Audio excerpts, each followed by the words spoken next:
पे तशरीफ फरमा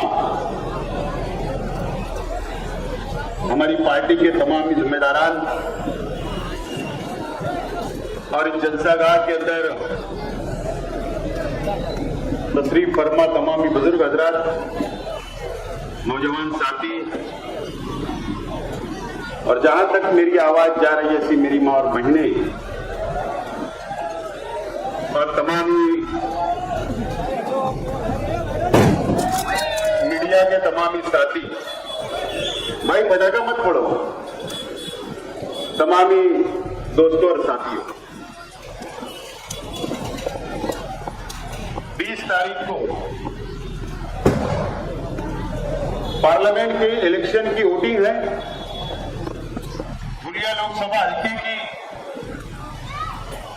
और आज हम कांग्रेस पार्टी की उम्मीदवार शोभा बच्चाओ, जो हमारी उम्मीदवार है इंडिया अलायंस की, उसके लिए वोट मांगने के लिए आज ये जलसा ले रहे हैं। आप 20 तारीख को बृहस्पति को शोभा बच्चाओ को 2 नंबर बटन दबाकर पंजा निशान के ऊपर वोट देकर भारी अक्सरियत से कामयाब करें, मैं अपील करता हूं।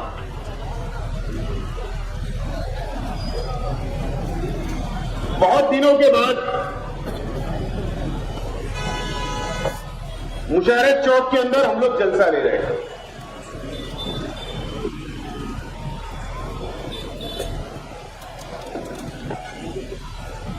और शहर के अंदर 5 या 6 कोई जलसा चल रहा है अलग अलग पार्टियों का।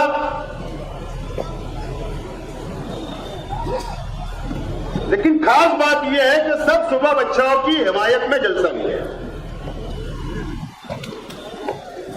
और कल का दिन, कल उत्तर प्रदेश के वजीर आला योगी आदित्यनाथ भी मालेगांव शहर के अंदर जलसा लेंगे, और वो भारतीय जनता पार्टी के उम्मीदवार के लिए नहीं। कल प्रचार खत्म हो जाएगा।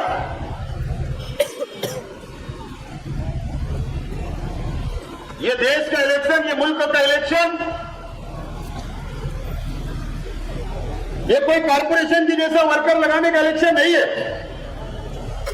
ये असेंबली का इलेक्शन नहीं है कि गली गलियों के अंदर अदारे कलबे नौजवान ग्रुप बनाकर इलेक्शन लड़ते हैं। ये वो इलेक्शन नहीं है। ये इलेक्शन इस मुल्क की मुस्तकबिल का, संविधान को बचाने का, एक तरफ इंडिया अलायंस है जो कांग्रेस पार्टी के नेतृत्व में, क्यादत में इलेक्शन लड़ रहे हैं अलग अलग पार्टियां मिलकर, और दूसरी तरफ भारतीय जनता पार्टी एनडीए के नाम से इलेक्शन लड़ रही है।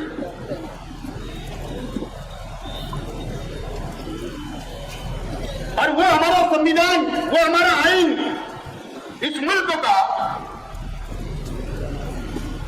जब ये मुल्क आजाद हुआ तो हमारे संविधान ने, हमारे आइन ने हर मजहब के लोगों को,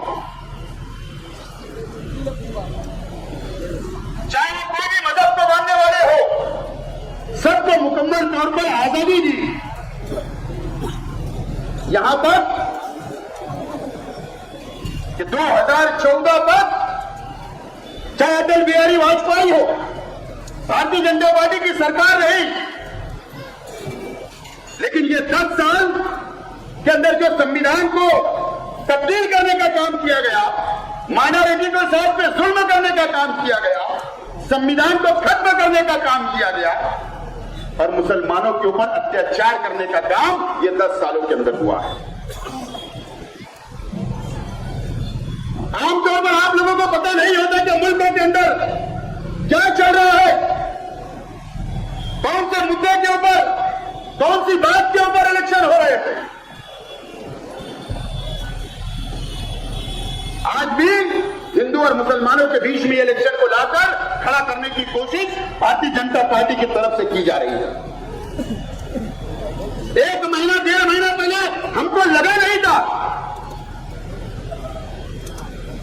जब पार्लियामेंट का इलेक्शन डिक्लेयर हुआ तो हमको नहीं लगा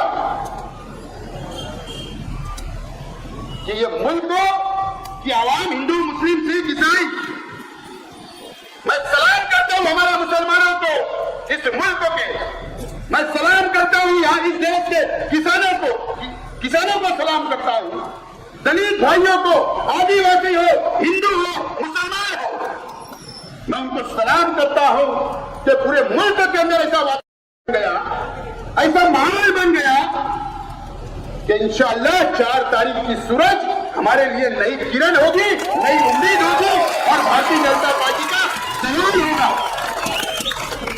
आज ये हालत के ऊपर ये देश का इलेक्शन चल रहा है। ये महाराष्ट्र के अंदर बहुत मशहूर है। राज ठाकरे हमेशा स्क्रीन लगाकर बोला करता है कि लगाओ वाली रेडियो, लाओ रेडियो वीडियो। आज हमने भी स्क्रीन लगाया।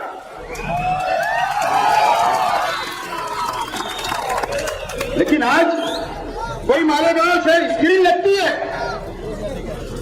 लखनऊ मिल के अंदर मैंने स्क्रीन लगाया तो हमारे शहर के कई मुकामी लीडरान के पसीने छूट गए, कई लोगों का बैलेंसिंग दिमागी बैलेंस बिगड़ गया था, रात भर नींद नहीं आ रही थी कि मेरी वीडियो को नहीं बता देंगे। लेकिन उस रोज मैंने नजरअंदाज किया और आज भी कर रहा हूं, क्योंकि मुझे पता है मेरे में कोई ना कोई खड़ा होगा कि हमारी तो नहीं बता। लेकिन आज वो इलेक्शन नहीं है, मटेरियल तो बहुत है, पार्लियामेंट हो जाने दो, थोड़ा मैदान सामने है, मंच हमारे भी लगेंगे, मैदान में हम भी आएंगे और कौन रंगीन मिजाज का है और कौन से मिजाज का है ये शेख आसिफ तुमको बताएगा। लेकिन आज वो नहीं है, आज ये देश का इलेक्शन है, मुसलमानों के मुस्तकबिल का इलेक्शन है, इस देश के किसानों का मुस्तकबिल का इलेक्शन है। और ये हिंदू मुसलमानों के नाम पर भारतीय जनता पार्टी जो नंगा नाच कर रही है इलेक्शन के प्रचार के अंदर, वो वीडियो में बताना चाहता हूं। शर्म आती है कि हमको देश का ऐसा वजीर आजम मिला, नरेंद्र मोदी जैसा, शर्म आती है कि अमित शाह जैसा गृह मंत्री इस देश को मिला, शर्म आती है कि इस देश के ऐसे नेताओं से जो हिंदू और मुसलमानों को लड़ाने का काम करते हैं। मैं चाहता हूं कि पहली वीडियो स्टार्ट करें। खामोशी से सुनो भाई,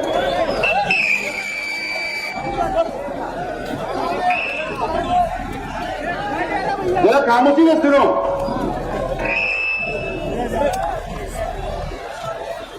आवाज नहीं आ रही भैया। कि देश की संपत्ति पर पहला अधिकार जीवन के सपनों से जुड़ा हुआ है। तो मुझसे छीनने की बात कर रहे हो तो मैनिफेस्टो में गोल ले लेंगे, सबको वितरित कर देंगे। अब पहले जब उनकी सरकार थी उन्होंने कहा था कि देश की संपत्ति पर पहला अधिकार मुसलमानों का है। इसका मतलब भाई अच्छा आदमी वहां देखो आता ना तो साफ करना, फिर से लगा। अभी आधा घंटा टाइम में टेंशन मत लीजिए। अभी मुकामी नेताओं की तो मैं समाचार राष्ट्र में दूंगा, पहले देखो कि देश की संपत्ति पर पहला अधिकार भैया मुसलमानों का है। इसका मतलब ये संपत्ति इकट्ठी करके किसको बांटेंगे? जिनके ज्यादा बच्चे हैं उनको बांटेंगे, घुसपैठियों को बांटेंगे। क्या आपकी मेहनत की कमाई का पैसा घुसपैठियों को दिया जाएगा? आपके मंजूर है ये कांग्रेस का मैनिफेस्टो कह रहा है जो माता और बहनों का सोने का हिसाब करेंगे, उसकी गिनती करेंगे, जानकारी लेंगे और फिर उस संपत्ति को बांधेंगे। मंगलसूत्र भी बचने नहीं देंगे, यहां तक जाएंगे न। दोस्तों और साथियों, ये हमारे देश के वजीर आजम है।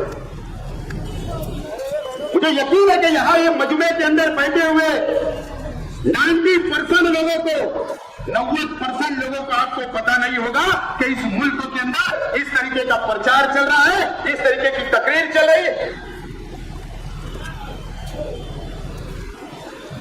वजीर आजम को ऐसी बातें बोलना चाहिए क्या? हिंदू और मुसलमानों की बात कि कांग्रेस पार्टी ने ऐसा मैनिफेस्टो लाया तो अगर कांग्रेस की सरकार, इंडिया आघाड़ी की सरकार आ जाएगी तो बोले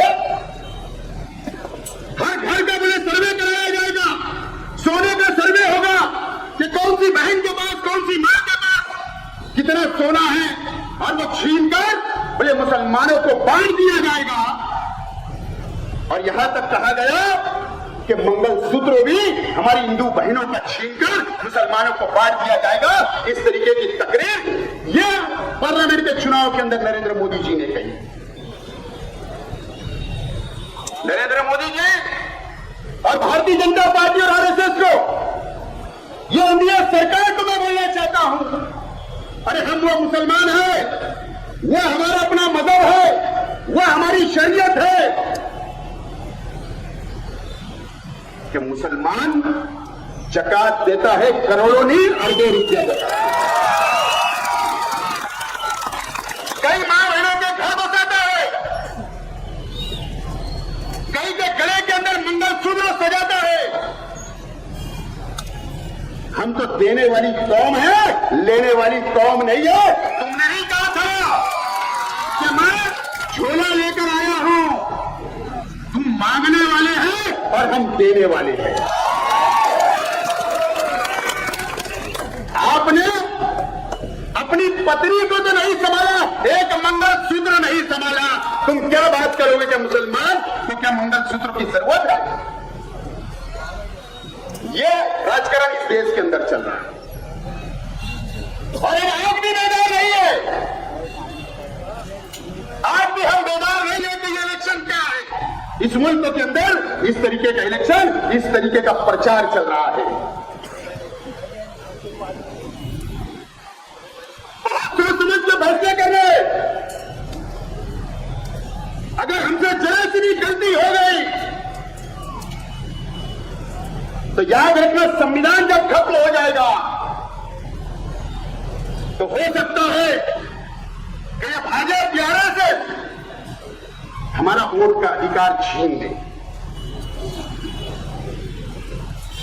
आप ऐसा समझ के जाइए पुलिस बूथ के ऊपर कि हमारी ये आखिरी वोट है और आखिरी वोट इतनी ताकत से हम डालेंगे इस देश के अंदर कि नरेंद्र मोदी जी आप 4 तारीख के बाद वजीर आजम नहीं रहेंगे और झोला लेकर आप फिर वो गुफा के अंदर जहां आपने केदारनाथ जाने का बोला था, आपको 5 जून को केदारनाथ जाना पड़ेगा। दूसरी वीडियो लगा, देश की संसद में अभी नागरिकता कानून से जुड़ा एक महत्वपूर्ण बदलाव, लेकिन ये कांग्रेस वाले और उसके साथी क्या कर रहे हैं? वो हल्ला मचा रहे हैं, तूफान खड़ा कर रहे हैं और उनकी बात चलती रही है तो आंखें नहीं फैला रहे हैं। भाई बहनों, जो आग लगा रहे हैं, टीवी पे उनके जो दृश्य आ रहे हैं, ये आग लगाने वाले कौन है वो उनके कपड़ों से पता चल जाता है।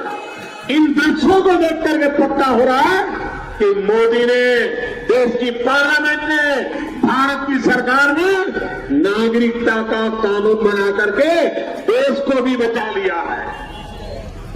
दोस्तों, जो पार्लियामेंट के अंदर जो हम जगह जगह के ऊपर तकरीरें करते हैं, भारत के अंदर आता है कि एनआरसी लग गया, काला कानून हमारे खिलाफ, CAA लग गया, ये नरेंद्र मोदी जी वो तकरीर के अंदर बोल रहे हैं। शर्म आती हमको कि एक देश का, हमारे देश का पंतप्रधान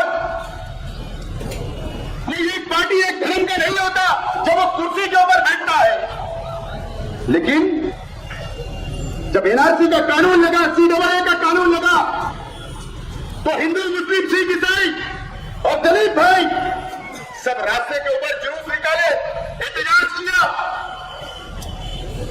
तो वो कह रहे हैं कि उनके होलिये के ऊपर पहचान लो, समझ में आता है कि कौन आग लगा रहा है, कौन फसाद कर रहा है।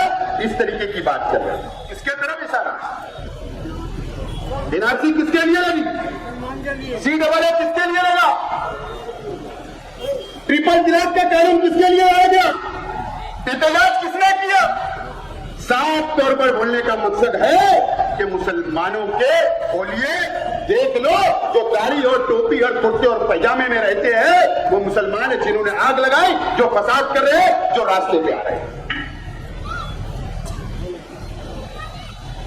शर्म आती है। जिनके ज्यादा बच्चे हैं, मोदी जी आपका तो एक भी नहीं है। आपने एक औरत नहीं संभाल पाई, तो आपको बच्चों से कभी प्यार हो ही नहीं सकता, क्योंकि आपने बच्चे ही पैदा नहीं। तो ये इलेक्शन चल रहा है इस मुल्क के अंदर, इस तरीके का इलेक्शन चल रहा है। 20 तारीख आपके सामने है। मैं आपसे अपील नहीं करूंगा, ये देख लो, अगर आप इनकी तकरीर को पसंद करते हैं तो वोट देने मत जाओ, और अगर ये तकरीर आप नहीं पसंद करते हैं तो वोट देने आपकी जिम्मेदारी है, ये मेरी भी है और आपकी भी है और हर हिंदू, मुस्लिम, सिख, ईसाई की है, क्योंकि ये देश जो संविधान है ये हमारा हिंदू और मुसलमानों का मिलकर बना हुआ है और सेकुलर संविधान है। तीसरी लगा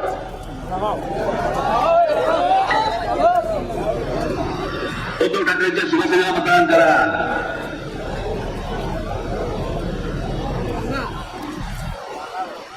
जरा बशीर बंधारे मौलवी जर सरकार यांना फतवे काढत असतील की यांना मतदान करा म्हणून,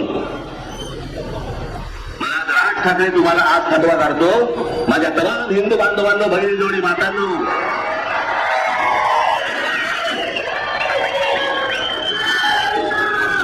मुरलीधर मोहोळ असतील, भारतीय जनता पक्षाचे काही अजून इतर कुठच्या शिंदेचे, अजित पवारांचे जे उमेदवार असतील त्याला भरघोस प्रकारे मतदान करा।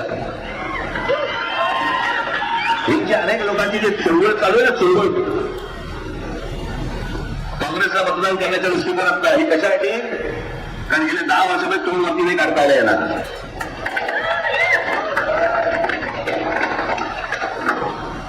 तुम्हाला मी गोष्ट सांगतो,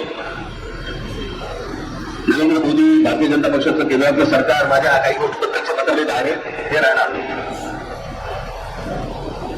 पण ज्या काही चांगल्या गोष्टी आहेत त्याचा अभिनंदन देखील करणार। जे अनेक चांगले मुसलमान आहेत, जे आपापल्या कष्टाने कामं करतायत, नोकऱ्या करतायत, व्यवसाय करतायत, त्यांचा विषय येत नाही, पण काही जे वाह्याल आहेत, ज्या इथे सगळा धुमाकूळ झाल्याचा धार्मिक धुमाकूळ, ज्याला गेले 10 वर्षामध्ये डोकं वरती नाही काढता आलंय, ते या सगळ्या काँग्रेसच्या माध्यमातून डोकं वर काढण्याचा प्रयत्न करतायत आणि म्हणून हे सगळे फतवे निघत आहेत। उद्या जर परत यांच्या हातामध्ये जर काही गोष्टी गेल्या चुकून, पुण्या रस्त्यावरती पूर्णपणे कठीण करून ठेवतील। मला अजूनही आठवतंय तो सगळा 80-90चा सगळा काळ, काय काय चालू होता, याचे उन्माद सुरू होते, उन्माद। तोड़ी ये राज ठाकरे 4 दिन पहले पूना के अंदर भारतीय जनता पार्टी के उम्मीदवार के लिए वोट मांगने के लिए जलसा हुआ था। कई लोगों को मराठी समझी होगी, कई लोगों को मराठी नहीं समझी।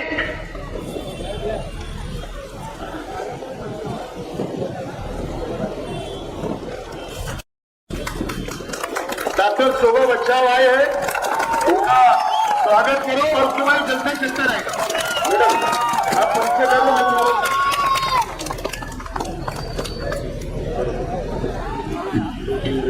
सन्मान्य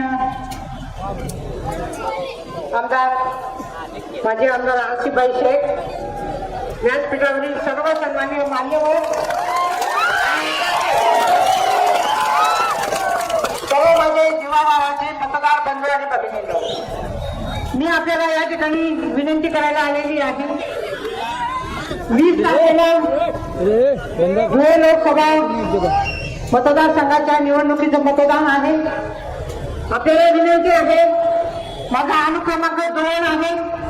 आपण आपलं पवित्र मतदान, आपले आशीर्वाद, आपली दुवा पंजा निशाणी समोरील बटन दाबून आपण मला प्रचंड मताधिक्याने निवडून आणा अशी मी विनंती करते. यापूर्वी मी आशिफबाईंनी एक जलसा ठेवला होता, त्या ठिकाणी मी सफल असं भाषण केलेलं आहे. आपल्याला मी शब्द देते की या धुळे लोकसभा मतदारसंघ आणि मालेगाव वासियांचे जे जे काही प्रश्न आहेत ते मी प्रामाणिकपणे सोडवेन. आपले बुनकरबाईंचे प्रश्न आहेत, कामगारांचे प्रश्न आहेत, पाण्याचे प्रश्न आहेत, सर्व प्रश्न मी सोडवेन अशी मी आपल्याला विनंती करते. आणि पंजाला आपल्याला पुन्हा सांगते की पंजा निशाणी समोरील बटन दाबून आपण प्रचंड मताधिक्याने विजयी करावं. धन्यवाद. मैडम को और दूसरी तरफ जाना है. 20 तारीख को बरोज पीर सोमवार सुबह 6 बजे उठकर कांग्रेस के निशान पंजे पर 2 नंबर बटन सुबह चाय बचाओ, ये हमारे कांग्रेस की उम्मीदवार है. हम सबको मिलकर लाखों की तादाद में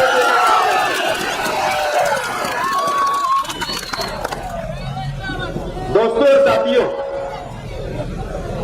ये अभी जो आपने वीडियो देखी, आपको कई लोगों को मराठी समझा और कई लोगों को मराठी नहीं समझा.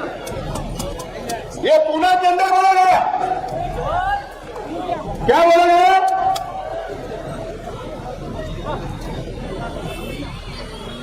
कि ये पार्लियामेंट के इलेक्शन के अंदर कांग्रेस पार्टी को जिताने के लिए, राष्ट्रवादी कांग्रेस पार्टी को जिताने के लिए और शिवसेना उद्धव ठाकरे साहब की शिवसेना को जिताने के लिए और इस देश के, इस महाराष्ट्र के मस्जिदों से फतवे निकल रहे हैं, मौलवी और मुल्ला फतवे दे रहे हैं कि वोट कांग्रेस और शिवसेना और राष्ट्रवादी को देना. इस तरीके की तकरीर राज ठाकरे साहब को ये उन्होंने बोला. उन्होंने ये भी बोला तकरीर में कि 10 साल नरेंद्र मोदी की हुकूमत थी तो बोले मुसलमानों ने अपना सिर ऊंचा नहीं किया, दब के रहे, डर के रहे, झुक कर रहे. ये मतलब उनका अपना. ये 3 पेंदे के लोटे हैं राज ठाकरे.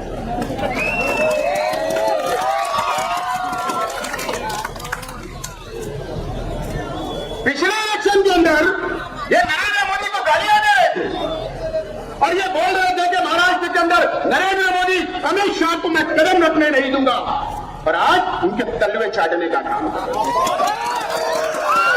मुझे बता, मेरा सवाल है, फतवा जब निकलता है, अगर मुफ्ती इकराम हमारे देश के, हमारी दुनिया के कोई भी मुफ्ती, कोई भी आलिम अगर फतवा देता है, एक फतवा बता दो कि कभी वोट देने का फतवा निकला था. एक फतवा बता देना. इस देश के अंदर एक मुफ्ती ने अगर कोई फतवा निकाला है तो शेख आसिफ राजकारण छोड़ देगा. राजकारण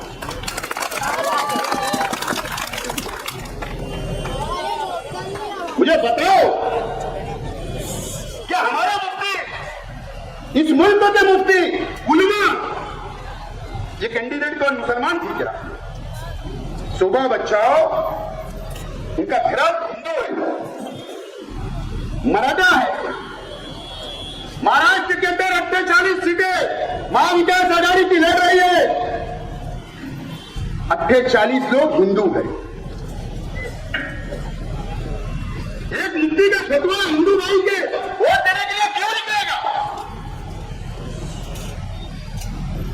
लेकिन हमारे मसाजिद को बदनाम करना, हमारे उलमाओं को बदनाम करना, हमारे मुसलमानों को बदनाम करना और हमारे नाम पर सियासी दुकान चमकाना और वोट मांगना हमारे हिंदू भाइयों से आज अल्लाह का करम है कि हिंदू भाई भी समझदार हो गया.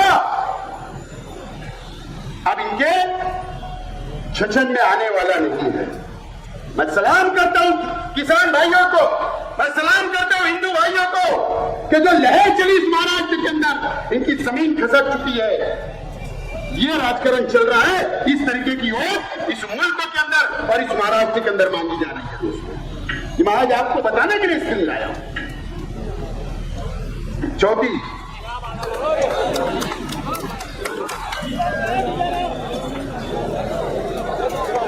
मात्रा में जो हत्या के मामले आते थे, मैं आपको विश्वास दिलाकर जाता हूं, मोदी जी को तीसरी बार प्रधानमंत्री बना दो, गौ हत्या करने वालों को उल्टा लटका कर सीधा करने का काम। सीता माता की भूमि है, यहाँ गौ हत्या नहीं चल सकती, न गाय की तस्करी होने देंगे, न गाय की हत्या होने देंगे। ये नरेंद्र मोदी का वादा। ये हमारे देश के गृह मंत्री हैं अमित शाह जी, इनकी जिम्मेदारी क्या है कि इस देश का लैंड ऑर्डर, इस देश के अंदर अमन रहे, भाईचारा रहे, ये उनकी जिम्मेदारी है। इन्होंने बिहार के अंदर तकरीर की अभी इलेक्शन में, क्या बोल रहे हैं? हम इस बात के, इस देश का मुसलमान कभी भी गाय का कत्ल नहीं करता, न कुर्बानी नहीं करता, और न हम गाय का गोश्त खाते हैं। हमारे उलमा को तो फतवा है कि मत खाइए। हमारे उलमा ने तो कहा कि गाय का इकराम करना चाहिए, उसका गोश्त नहीं खाना चाहिए। लेकिन वो क्या बोल रहा है सब कि तीसरी बार नरेंद्र मोदी को वजीर आजम बना दो, जो गौ हत्या करेगा उसको उल्टा लटका कर सीधा कर दिया जाएगा। ये देश के गृह मंत्री को ऐसी भाषा शोभा देती है? उल्टा लटकाना मतलब क्या? ये काम अच्छे वाले या फिरका पास तंजीमों को बढ़ावा देने का काम कर रहे हैं। इस देश के अंदर क्या फिर एक लाख का कत्ल करना चाहते हो? 1 लाख अहमद का कत्ल हुआ इनकी हुकूमत के वक्त, क्या फिर किसी का कत्ल कराना चाहते हो? क्या फिर कोई नया लिंचिंग कराना चाहते हो? पहलू खान का कत्ल हुआ राजस्थान में, क्या फिर कोई तीसरा पहलू खान बताना चाहते हो? हमारे शहर में कई हुए, यहां पर कुरैश बिरादरी के बहुत लोग हो गए। जब ये लोग की आवाज देते तो हम खड़े रहते।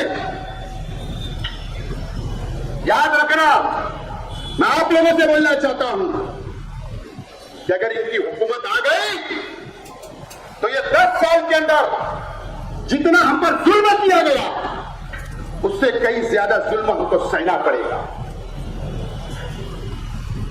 याद रखना मेरी बात। 5वीं लगा,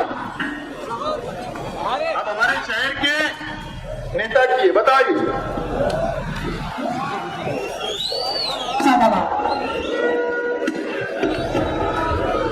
बोला छत्रपति शिवाजी महाराज की। दिल्ली पर्यंत बोला छत्रपति शिवाजी महाराज की।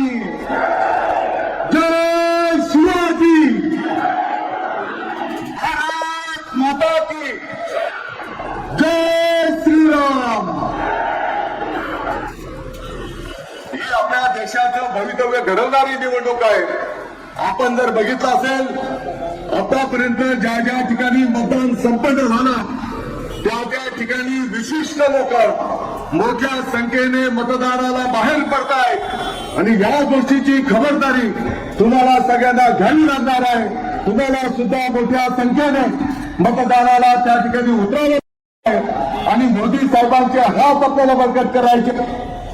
ये कौन है, पहचानते हैं क्या? कौन है? हमारे बाह्य मतदार संघ के एमएलए। जाति दुश्मनी नहीं है, ना दादा भूसे से, ना नरेंद्र मोदी जी से, ना अमित शाह जी से, ना किसी से। हमारी विचार की और सोच की लड़ाई है हमारी। उनकी सोच हमको पसंद नहीं है और हो सकता हमारी सोच उनको पसंद नहीं हो, लेकिन उन्होंने ये 2 दिन पहले की वीडियो है, 2 दिन पहले पिप्पलगांव जब नासिक जाओ तो पिप्पलगांव टोल लगता, जो पिप्पलगांव बसवंत है वहां पर परसों के दिन जलसा हुआ। नरेंद्र मोदी जी भी थे और यूपी के अंदर यूपी अघाड़ी के सब लीडर। क्या बोले दादा भूसे साहब ने? ठीक है, वो नारे वगैरह लगाए, वो उनका अपना मसला है, उस पर मुझे कुछ नहीं। क्या बोला उन्होंने? एक विशिष्ट जिन्हें एक समाज ठहरावे मतदान के लिए, जिन्हें वोट के लिए लाखों की संख्या के अंदर बोले बाहर निकल रहे वोट देने के लिए, और उन्होंने ये अपील की हिंदू भाइयों से, हिंदू मुस्लिम करके, क्या आप भी लाखों की संख्या के अंदर वोट दे रहे हैं? कौन बोल रहे? दादा भूसे साहब।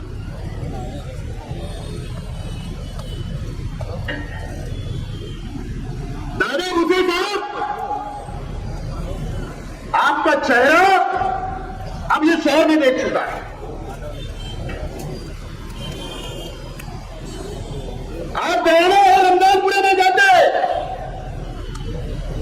बहुत हमदर्दी बताते हैं, आप मानने में जाते तो बहुत हमदर्दी बताते हैं, और हमारे शहर के तो निराला सा हिसाब किताब है। यह ऐसी तकरीरें चल रही है, ये प्रचार की हमारे जिले की, हमारे महाराष्ट्र में, हमारे देश में, जिससे हम इस देश से प्यार करते हैं, उसके अंदर ऐसा इलेक्शन चल रहा है, ये बताना था मुझको आज आपको। अब फैसला आपको करना है। 20 तारीख को आपको निकलना है, निकलो, नहीं निकलना है मत निकलो। आपके बच्चों का अगर मुस्तकबिल चाहते तो निकलो, और मुस्तकबिल नहीं चाहते हैं तो घरों में बैठो। दादा भूसे साहब, माफी के साथ आज मैं किसी पे तनकीद नहीं करना चाहता। अगर मेरे से कुछ बोला नहीं जाएगा तो मैं माफी चाहता हूं। पार्लियामेंट के इलेक्शन से पहले महाराष्ट्र की हुकूमत ने, मैं यहां के बुनकर भाइयों से बोलना चाह रहा हूं, यहां की बुनकर तंजीमों से बोलना चाह रहा हूं कि सरकार ने एक कमेटी बनाई टेक्सटाइल पॉलिसी बनाने के लिए। टेक्सटाइल पॉलिसी बनाने के लिए वो कमेटी क्यों बनी तो पता है आपको? मैं बोलना नहीं चाहता था इस मामले में, लेकिन बोल रहा हूं कि दादा भूसे साहब के लड़के को पार्लियामेंट का इलेक्शन लड़ना था और मुसलमानों की वोट की जरूरत थी और आपसे वोट मांगने आने वाले थे, इसके लिए बनी। लोटस हाउस के अंदर शहर के एमएलए के साथ कई तंजीमें आप भगत कर रही थी, आप भगत कर रही थी। बंबई में मीटिंग, ऑफिस में मीटिंग, दादा भूसे साहब के संपर्क कार्यालय के अंदर हमारे बुनकर भाई तंजीमें जाकर बैठते थे। दादा भाऊ,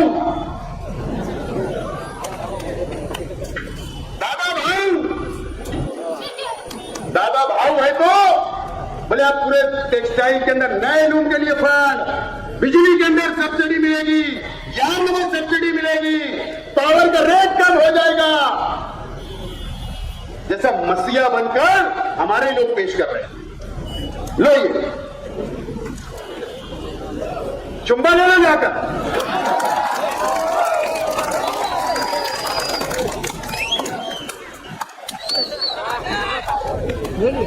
उनके भाइयों से मैं बोलना चाहता हूं, मैं पहले माफी मांग लेना भैया, और माफी मांगने में कोई छोटा होता होता नहीं, शेख रशीद साहब ने सिखा के। मुझे बताओ मेरा सवाल है, अमरीश भाई पटेल ने इलेक्शन लड़ा, पहला जर्नल हुआ, गिरे अमरीश भाई पटेल, हुआ ना वोट का डिवाइडेशन, हुआ या नहीं?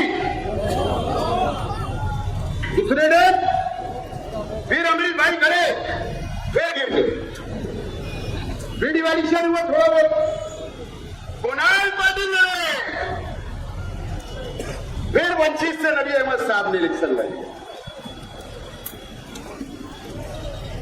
और मुझे याद होगा, चाहे मैं गलत ना हो, मेरी याददाश्त अच्छी हो, हालांकि थोड़ा उनका भी प्रचार होना चाहिए यूसुफ इलियास साहब का,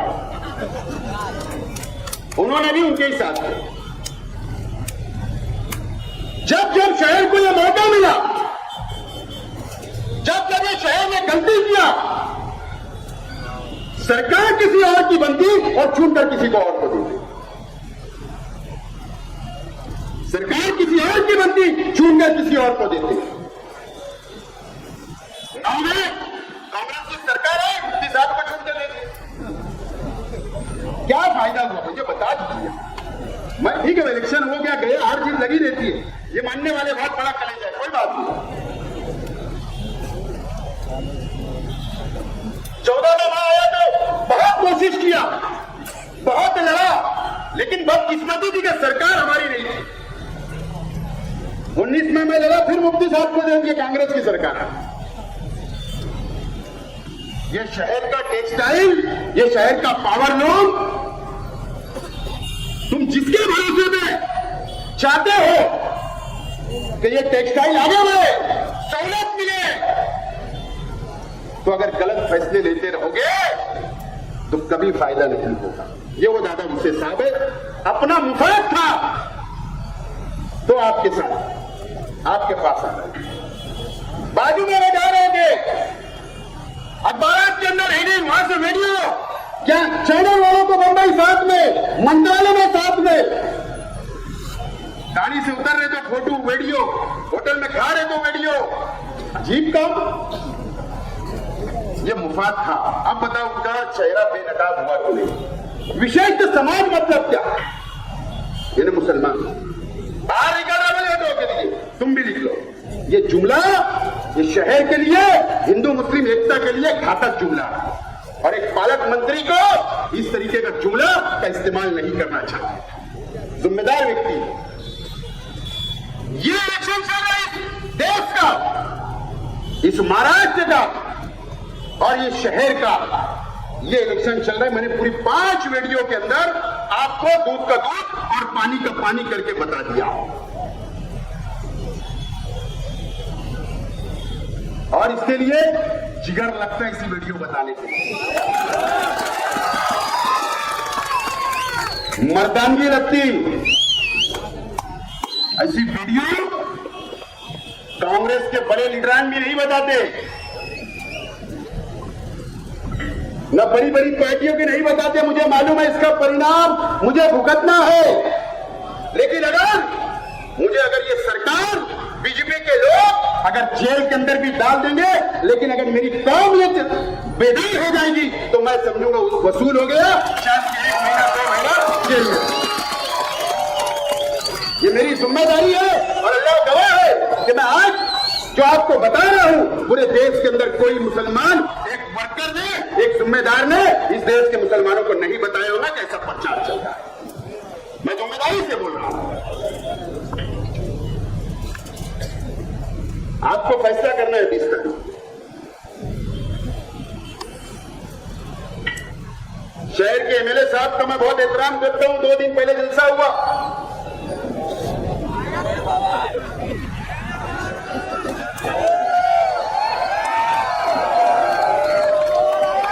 मलारिया तक कीड़ा फतेह कर लेंगे फतेह मैदान से। मुझे लगा कि फतेह मैदान के अंदर ऐसी चोट धड़केगी कि बीजेपी चारों खाने चीप हो जाएगी। जब मैंने उनकी तकरीर सुना, पहले तो मेरा इनसे सवाल है, आप क्या सोच रहे हैं? 3 तारीख तक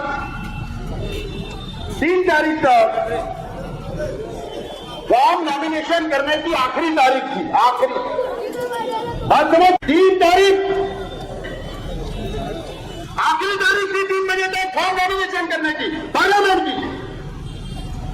ठीक है, आपकी पार्टी का उम्मीदवार नहीं था, आप 3 तारीख से 15 दिन आपने क्यों हिमायत नहीं की सेकुलर उम्मीदवार की? ये मेरा सवाल है आपसे। क्यों हिमायत नहीं की? क्यों शहर के आवाम को कंफ्यूज रखा आपने? मैं समझ रहा था कि भाजपा के खिलाफ इतनी चंपी करेंगे वो, क्योंकि वो भी एक बहुत अजीम दारुल उलूम देवबंद के रुकन है। वहां पर भी बजट होता है, वहां पर भी पॉलिसी बनती है, वहां भी मुस्तकबिल का मुसलमानों का सोचा जाता है। और दिल्ली से करीब है, देश के हमारे बड़े बड़े उलमा उस बोर्ड के अंदर है। मुझे लगा कि मुफ्ती साहब तो बिजली की धज्जियां उड़ा देंगे, लेकिन उन्होंने तो उल्टा ही कर दिया, कांग्रेस की धज्जियां उड़ा दी।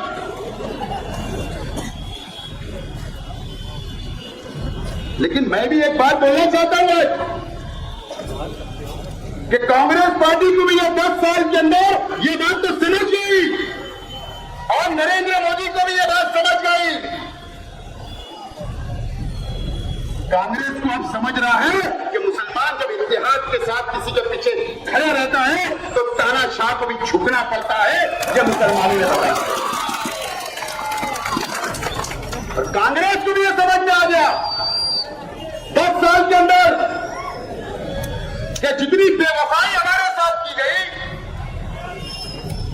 तो आज हम तुम्हारे साथ खड़े हैं, तो आज तुम ताकत में दिख रहे हैं। दोनों को हमारा एहसास हो गया। मैं सलाम करता हूं मुल्क के मुसलमानों को, सलाम करता हूं। लेकिन मुफ्ती साहब ने तो जो चंपी की कांग्रेस ठीक है, उनकी गलतियां हुई होगी, लेकिन आज वक्त नहीं था। आप सीधा बोलते हैं कि सूबा बचाओ और तिंगा निशान को वोट को, जैसे मैं मर्द के मतदान की वाली बात कर रहे हो, वोट मांग रहा हूं ना, मुझे मालूम है असेंबली में कल क्या होगा, होने दो। लेकिन आज मेरे कौम का सवाल है, आज मेरे देश के मुस्तकबिल का सवाल है, आज ये संविधान का सवाल है, उसके लिए कुर्बानी का जज्बा होना चाहिए। आपने अभी तक संजय को वोट नहीं मांगी, अरे बेदार कर दो, इलेक्शन हम लड़ते रहेंगे। और मुझे तो बहुत बोलना है, ये जो 15 दिन का वक्त गया आगरा रोड का है, उनकी पार्टी का आदमी मेरी मालूमात के हिसाब से उनके पास गया, बोले हजरत, बोले मैं पार्लियामेंट की उम्मीदवारी करने वाला हूं, आप मुझे टिकट दिलाओ, मैं आपको पार्टी फंड दूंगा। बात में 99% सच्चाई है। जो मेरे पास मालूमात आई, हजरत भी परेशान हो गए। मैं 10 दिन स्कूल एक टिकट या 2 टिकट कारपोरेटर का दूं, ये पार्लियामेंट की बात कैसे कर रहा है? हजरत बोले ठीक है, मशवरा करेंगे, ऊपर बात करेंगे।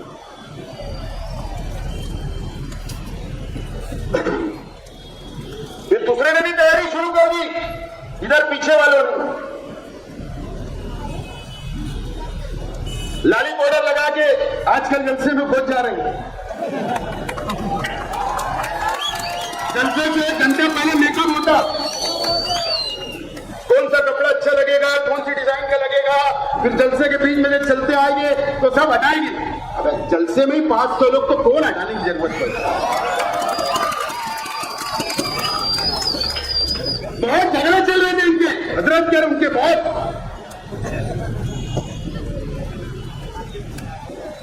मेरी मालूमात के हिसाब से इन्होंने भी कहा कि मैं नहीं लड़ना चाहता पार्लियामेंट, क्योंकि मैंने ऐलान कर दिया था मैं नहीं लड़ रहा हूं। उसके बाद कई घटना करे मैं, बोले मैं भी बाजी फंड दूंगा आपको। हजरत भी देख रहे इधर भी आ रहा है, इधर भी आ रहा, चलो माजरा क्या है? चले दोनं मेरे वर्कर है, मेरे बिगड़े चून के नहीं आ सकते कारपोरेशन में, ये पार्लियामेंट की बात कैसे करे? हम उल्टा माल निकालने की बात कर रहे हैं। हम मुफ्ती साहब है, उनको तो बसारत होती है, उनको तो समझ गया उन्हें, ये तो एक ही दुआ के एक ही सुने के ये।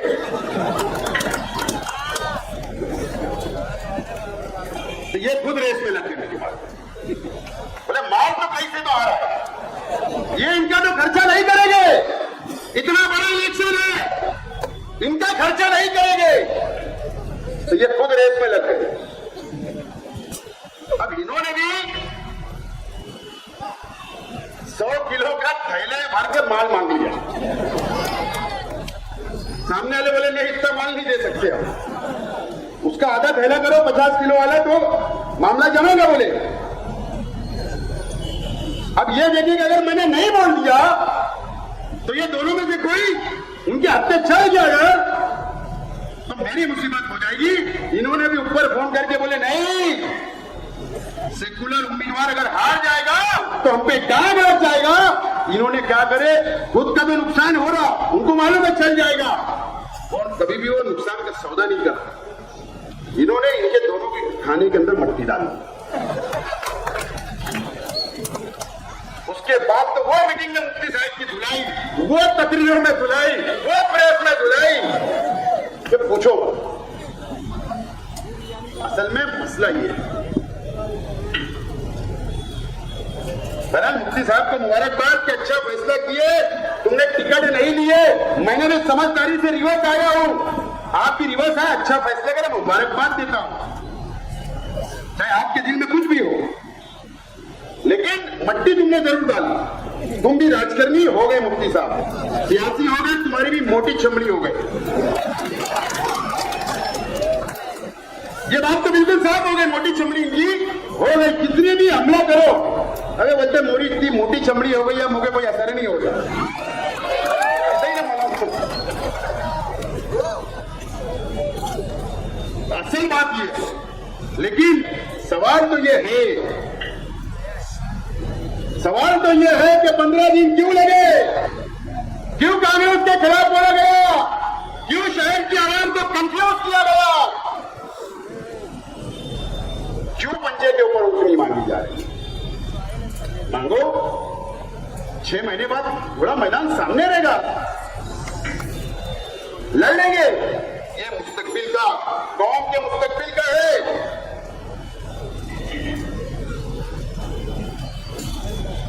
मुझे उम्मीद है कि मुफ्ती साहब आज के जलसे में वोट मांगे होंगे, आज के जलसे में वोट उन्होंने मांगा होगा, मुझे उम्मीद है। लेकिन मुफ्ती साहब और जो लोग इंडिया अलायंस में है, माफी के साथ उनसे भी बोलना चाहता हूं, भवन के बाजू वाली ऑफिस वालों का कुछ तो नजर आ रहा है, लेकिन शहर के अंदर कहीं भी स्टॉल बूथ वर्कर काम करते नजर नहीं आ रहे, सिवाय हमारी पार्टी के 50 बूथ लगे हमारे शहर में, लोगों को वोटर स्लिप आवाम को दिया जा रहा है।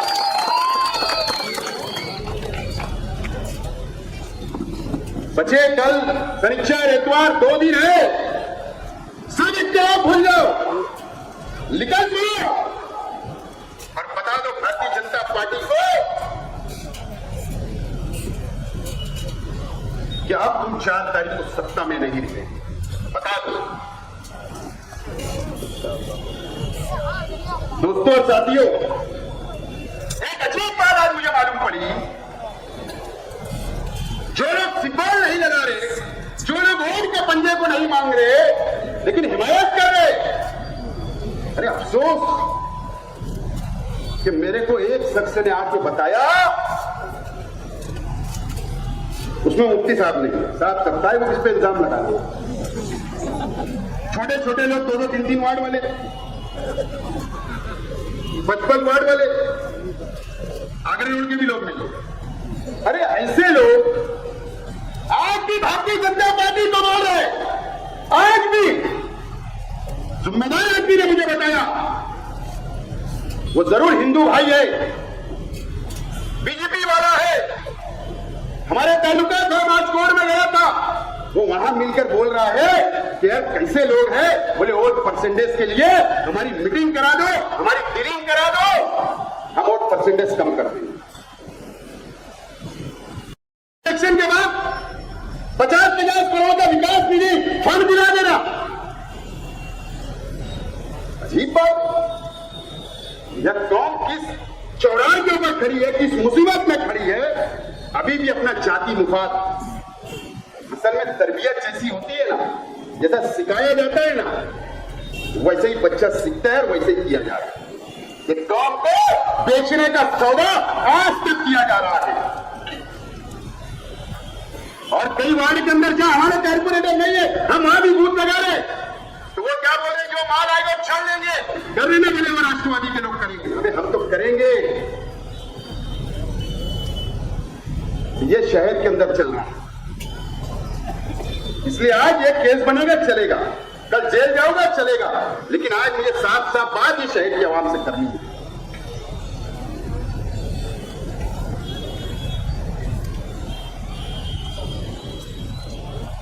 हमारे परिवार के ऊपर जातियात में बोला जा रहा है, लेकिन मुझे कई वर्करों ने बोले साहब जवाब हुआ मत, कैसे लोगों का जवाब देना यार, कैसे लोगों ने हमसे सवाल करना। ये रहमानी मस्जिद के इमाम साहब सवाल करेंगे तो मैं जवाब भी दे दूंगा। मस्जिद में बैठ के हमारे परिवार पर इल्जाम लगाने वालों को, ऐसे लोग, उनका किरदार शहर को मालूम है, लेकिन आज वो ये मंच नहीं है मैं किस पे तनकीद करूं, बहरहाल आइंदा करूंगा। तो दोस्तों 20 तारीख को डॉक्टर शोभा बच्चों का पंजा निशान के ऊपर 2 नंबर बटन दबाकर तारीख लिख दो और घरों से निकलकर वोट दो और सामने वाले की जमानत जब्त कर दो। मैं आज आपसे उम्मीद के साथ कहता हूं कि हिंदू, दलित, सिख, ईसाई, किसान, ये जो भाईचारा मैंने तो कल सगाने में जाकर देखा, मैंने पूछा वहां भी पहचान अच्छी है, धुलिया के हिंदू भाई, सिंह खेरा के हो, मालेगांव तालुके को, सब तरफ से वोट मिल रही है। अब देखो कल एक बाबा आ रहे शहर में, वो कल क्या जहर उगलते, उनका काम ही जहर उगलना है। बहरहाल कल के कोई कुछ बोला जाएगा शहर के लिए, लोगों के ऊपर, हमारी कौम के ऊपर, तो उसका जवाब देंगे। बहरहाल आप लोग 20 तारीख को निकलोगे ना, किसी की परवाह नहीं करते हुए, रिक्शा का इंतजार नहीं करते हुए, आपको निकलना है और वोट देना है। और इंशाअल्लाह 4 तारीख का सूरज हमारे मुस्तकबिल के लिए होगा। बहुत बहुत शुक्रिया, खुदा हाफिज। और हमारे स्टालों के ऊपर फिल्म लेकर हासिल करो।